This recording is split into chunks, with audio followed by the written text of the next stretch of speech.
2014 के चुनाव से पहले, जब लोकसभा चुनावों की तैयारी चल रही थी, उससे पहले पूरे देश की जनता को एक मॉडल दिखाया गया था। शायद आपको याद भी आ रहा होगा, और याद नहीं आ रहा है तो मैं बता देता हूं। वो मॉडल था गुजरात मॉडल। इस गुजरात मॉडल का हमारे इस लोकतांत्रिक देश पर कितना असर है और कितना हस्तक्षेप है, इसे जानकर आप भी स्तंभ रह जाएंगे। हम बात करते हैं ईवीएम की, इलेक्ट्रॉनिक वोटिंग मशीन। इस इलेक्ट्रॉनिक वोटिंग मशीन को बनाने से लेकर उसके अंदर लगने वाले सारे उपकरण, जैसे सॉफ्टवेयर का विस्तार होता है, मॉसफेट लगते हैं, रेडियो या टीवी की खराब प्लेट आपने देखी होगी, बहुत बहुत छोटे कंडेंसर टाइप उसमें होते हैं, इस सबको लगाया जाता है। और इसकी सबसे बड़ी बात है, क्योंकि चुनाव में इस्तेमाल होती है, तो इसकी गोपनीयता रखने के लिए भी बहुत बड़ी जिम्मेदारी होती है। इसको गोपनीय बनाया जाता है। गोपनीयता को बनाए रखने के लिए इसमें गुजरात मॉडल अंदर तक घुसा हुआ है। शायद आप नहीं जानते हैं, यह इलेक्ट्रॉनिक वोटिंग मशीन भारत के किस राज्य में बन रही है, कौन इसे बना रहा है और इसके सॉफ्टवेयरों का विस्तार कौन कर रहा है। यह बात बहुत समझदारी की है। आज हम इसी बात पर चर्चा करने वाले हैं, लेकिन उससे पहले आपसे एक अनुरोध है कि इस पूरी खबर को गौर से सुनें, सोचें और फिर समझें कि हमारे देश में चल क्या रहा है। नमस्कार दोस्तों, मैं हूं कुलदीप पंडित और आप देख रहे हैं हिंद वायर। जैसा कि आपको पता है, जब सुप्रीम कोर्ट के वकीलों ने देश भर के वकीलों को साथ में लेकर चुनाव आयोग को कुंभकर्णी नींद से जगाने के लिए एक जोरदार प्रदर्शन किया था, और वो प्रदर्शन किस लिए था? ईवीएम हटाने के लिए, बैलेट पेपर लाने के लिए, यानी कि लोकतंत्र को बचाने के लिए। अभी से दिन लाखों वकीलों ने सड़क पर उतर करके जो प्रदर्शन किया है, उसे देखकर केंद्र सरकार की नींद उड़ गई है। अब मैं समय बिना खराब किए मुद्दे की बात पर आ जाता हूं। इलेक्ट्रॉनिक वोटिंग मशीन कहां बनती है, कैसे बनती है और कौन इसे बनाता है? तो हम इसकी बात करते हैं कि भारतीय जनता पार्टी का इसमें कितना हस्तक्षेप है। ये सारे मुद्दे हैं। भारतीय इलेक्ट्रॉनिक लिमिटेड एक कंपनी है, भारतीय इलेक्ट्रॉनिक लिमिटेड, जिसकी इकाई गुजरात के राजकोट में स्थापित है। यह कंपनी इलेक्ट्रॉनिक वोटिंग मशीन बनाने का कार्य करती है। कंपनी का कार्य वोटिंग मशीन को बनाना, उसके सॉफ्टवेयर का विस्तार करना और अन्य उपकरणों का निर्माण और उसका रखरखाव भी इसमें शामिल है। इसकी जिम्मेदारी BEL कंपनी की है। इस कंपनी में गौर से सुनने वाली बात है, इस कंपनी में एक भाई होते हैं, मनसुख भाई श्याम भाई खाचरिया। फिर से सुनिए नाम, मनसुख भाई श्याम भाई खाचरिया। ये इस नाम का जो व्यक्ति है, यह इसमें डायरेक्टर है, यानी स्वतंत्र निर्देशक। यह बहुत बड़े बिजनेसमैन हैं और कई कंपनी इनकी छत्र छाया में फल फूल रही हैं। खाचरिया साहब की एक और भूमिका है कि वह गुजरात के राजकोट के, गौर से सुनना, जो इस कंपनी के स्वतंत्र निर्देशक हैं, वो गुजरात के राजकोट में ही भारतीय जनता पार्टी के जिला अध्यक्ष के पद पर वर्तमान में मौजूद हैं। यानी कि जो आदमी भारतीय जनता पार्टी का जिला अध्यक्ष है, वही आदमी ईवीएम की देख रेख, बनाने का कार्य और उसकी गोपनीयता का कार्य कर रहा है। तो आप समझ रहे होंगे कि ईवीएम कितनी सुरक्षित है। मनसुख भाई अकेले ही इसमें नहीं है, इनके साथ में 3 और भाजपा के कार्यकर्ता हैं, जो इसी सॉफ्टवेयर कंपनी में निर्माण आदि में लगे हुए हैं, और उन्हें भी स्वतंत्र निर्देशक का एक पद मिला हुआ है। अब सवाल यह खड़ा होता है कि भाजपा के पदाधिकारी कंपनी के अधिकारी के पद पर तैनात हो सकते हैं, जो इलेक्ट्रॉनिक वोटिंग मशीन का निर्माण करती है। वैसे तो सभी राजनीतिक दलों को इसकी गोपनीयता छुपाई जाती है और छुपाई जानी भी चाहिए, लेकिन भाजपा को छोड़कर राजनीति और बाकी के सभी राजनीतिक दलों से ईवीएम की गोपनीयता छुपाई गई है। भाजपा के 4 ही कारिंदे कंपनी के स्वतंत्र निर्देशक हैं। ऐसा नहीं है कि इसकी जानकारी राष्ट्रीय चुनाव आयुक्त राजीव कुमार को नहीं है। उन्हें सब कुछ पता है लेकिन कुछ कह नहीं सकते। उनका एक ही काम है कि चुनाव आयोग का एक ही काम है कि भाजपा के पक्ष में झुक जाना, और झुका हुआ दिखाई भी देता है। इसका उदाहरण यही है कि देश के कोने कोने से चुनाव संबंधित जितनी भी शिकायतें चुनाव आयोग को आती हैं, चुनाव आयोग उन शिकायतों को लेकर बेशर्मी से चुप बैठा रहता है। मनसुख भाई खाचरिया 61 वर्ष के हैं, साइंस में ग्रेजुएट हैं, इसलिए उन्हें इस कार्य का कार्यभार दिया गया है। शायद यही मैं सोच रहा हूँ, शायद यही आप सोच रहे हैं कि जिस आदमी ने साइंस में ग्रेजुएशन किया है तो स्वाभाविक सी बात है उसको दे दिया। और इस कंपनी का अधिनियम क्या कहता है? एक स्वतंत्र निर्देशक ही कंपनी के मामलों व प्रबंधक में अहम भूमिका निभा सकता है। समझ रहे हैं आप?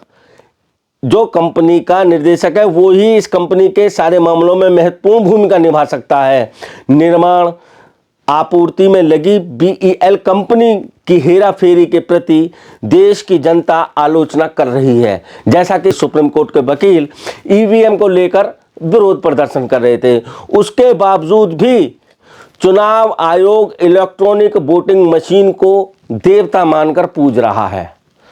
कोई किसी के विरोध का कोई असर नहीं, मुंह पर पट्टी है, कानों में तेल डाला हुआ है और आराम से ईवीएम मैया की जय हो, ईवीएम मैया की जय हो रही है। वही बीजेपी वाले कर रहे हैं, वही चुनाव आयोग कर रहा है। तो इसमें एक कार्य और होता है, मतों की गिनती करवाना। चुनाव आयोग का काम है भाई मतदान कराना, मतों की गिनती करवाना और मतपत्रों को सत्यापन करना, और उनको 1 वर्ष के लिए जो पत्र होते हैं, यानी कि जैसे इलेक्ट्रॉनिक वोटिंग मशीन है, इसमें वीवीपैट निकलता है, उसको 1 वर्ष के लिए रखने का समय है, ताकि कोई पीड़ित या कोई प्रत्याशी अगर चुनाव में धांधली का आरोप लगाता है तो चुनाव आयोग उसमें उसको देखकर उसको चेक कराकर उसका स्पष्टीकरण दे सके। लेकिन इलेक्ट्रॉनिक वोटिंग मशीन की पर्चियों को सुरक्षित रखने की जिम्मेदारी शायद चुनाव आयोग की नहीं है। चुनाव आयोग इस कार्य के लिए इनकार कर चुका है। इससे जनता की चिंता, हमारी और आपकी चिंता बढ़ जाती है कि जो चुनाव आयोग का काम है उसे वो ठीक ठाक प्रकार से नहीं कर रहा है। चुनाव आयोग बिना टोटलाइजेशन के बिना ही बूथों की गोपनीयता भंग करने में लगा हुआ है, इसका उल्लंघन कर रहा है। यही सही नहीं है। खाचरिया के अलावा 3 और स्वतंत्र निर्देशक इस कंपनी के हैं जो टोटलाइजेशन करने से कन्नी काट रहे हैं। संविधान की अनुच्छेद 12 के तहत, अब हम आते हैं कानूनी तौर पर, संविधान की अनुच्छेद 12 के तहत राज्य के एक हाथ के रूप में कार्य करना और यही सुनिश्चित करने में महत्वपूर्ण भूमिका निभाने की उम्मीद की जाती है। इसके द्वारा आपूर्ति की गई इलेक्ट्रॉनिक वोटिंग मशीन के हेराफेरी के लिए वह असुरक्षित नहीं है, इसको माने लेते हैं। जैसा कि जवाब आता है, दूसरा सवाल यह उठता है कि भारत इलेक्ट्रॉनिक लिमिटेड को आयोग द्वारा पूर्ण तरीके से समर्थन दिया गया है। ये जो कंपनी इलेक्ट्रॉनिक वोटिंग मशीन बनाती है, इसको चुनाव आयोग का पूर्ण समर्थन है। उसने अपने सोर्स कार्ड को खुले स्वतंत्रता के लिए अधीन करने से मना कर दिया है, जबकि जनता को सोर्स कार्ड बताया जाना अति आवश्यक होता है, लेकिन उसे नहीं बताया जाता, ना ही उसे कुछ समझाया जाता। मैं आपको इसमें सूक्ष्म में बताता हूँ कि है क्या। जब हम और आप लोग वोट करते हैं तो हम पूरी लोकतांत्रिक प्रक्रिया जो करते हैं, हम स्टेट होल्डर होते हैं। इसका कार्य हमें और आपको करना है क्योंकि हम वोटर हैं, और हमारी को ये मौका हर 5 साल के बाद मिलता है। हर 5 साल के बाद मिलने वाले इस मौके को जब हमें मिलता है तो हमारे ही वोटों से प्रत्याशी चुना जाता है, उसके हार जीत का फैसला होता है। लेकिन जो प्रत्याशी जीत जाता है उसके ऊपर हमारा यानी मतदाता का कोई अधिकार नहीं होता, कोई काबू नहीं होता। फिर वह जीता हुआ प्रत्याशी अपनी मनमर्जी करता है। ऐसा हमारा कानून में नहीं है, लेकिन है। वो जैसा चुनाव आयोग मुंह फेर रहा है उस हिसाब से समझना यह है कि जब हम मशीन में वोट डालते हैं तभी कोई प्रत्याशी जीत पाता है। हमें कुछ जानने का अधिकार नहीं है तो फिर हम वोट क्यों करें।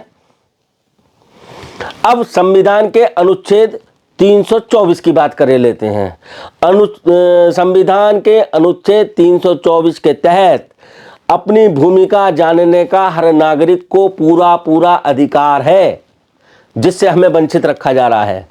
चुनाव आयोग निष्पक्षता से कार्य नहीं कर रहा है, नहीं तो चुनाव आयोग को बीजेपी से जुड़े हर व्यक्ति को भारत इलेक्ट्रॉनिक लिमिटेड जो ईवीएम बनाने वाली कंपनी है उससे बाहर का रास्ता दिखा देना चाहिए था, लेकिन ऐसा नहीं हो रहा है। ऐसा निर्देश पारित करने का अधिकार चुनाव आयोग को है। धारा 300 जो संविधान के अनुच्छेद 324 है उसके तहत खुला, लेकिन अपने अधिकार का वो प्रयोग ना करके भाजपा के पक्ष में झुका हुआ नजर आता है। लेकिन ऐसा नहीं हुआ है। आयोग के पास भाजपा के लोगों को बाहर करने का पूर्ण अधिकार है। संविधान की धारा अनुच्छेद 324 यह कहती है, लेकिन चुनाव आयोग इसका पालन नहीं कर पा रहा है। लोकतांत्रिक देश के लिए यह अशुभ संकेत है। जो लोकतांत्रिक हमारे देश में है, लोकतंत्र पर है हम, वह हमारे लिए बहुत चिंता का विषय है। आने वाले समय में चुनाव आयोग इस ओर संज्ञान नहीं ले रहा है, देश के लोगों को मूर्ख बनाने में लगा हुआ है। ऐसे ही मामलों को लेकर देश के वकील जो 31 जनवरी बीती है, 31 जनवरी 2024 दिल्ली स्थित जंतर मंतर पर बहुत तगड़ा प्रदर्शन उन्होंने किया था इलेक्ट्रॉनिक वोटिंग मशीन को लेकर के कि इलेक्ट्रॉनिक वोटिंग मशीन को हटाया जाए और बैलेट पेपर से चुनाव कराया जाए। इसके लिए ज़बरदस्त प्रदर्शन हुआ था, ज़बरदस्त समर्थन भी मिला था और अलग अलग राज्यों में भाजपा के सांसद और विधायक, मैं दूसरी बात कह रहा हूं कि जो जब भी चुनाव होता है आपने देखा होगा कि भाजपा के सांसद और विधायकों की गाड़ी में जो उम्मीदवार हैं उनकी गाड़ियों में ईवीएम मिलती है, यानी इलेक्ट्रॉनिक वोटिंग मशीन। ये कई जगह पकड़ी भी गई है, इसके वीडियो सोशल मीडिया पर खूब वायरल हुए हैं।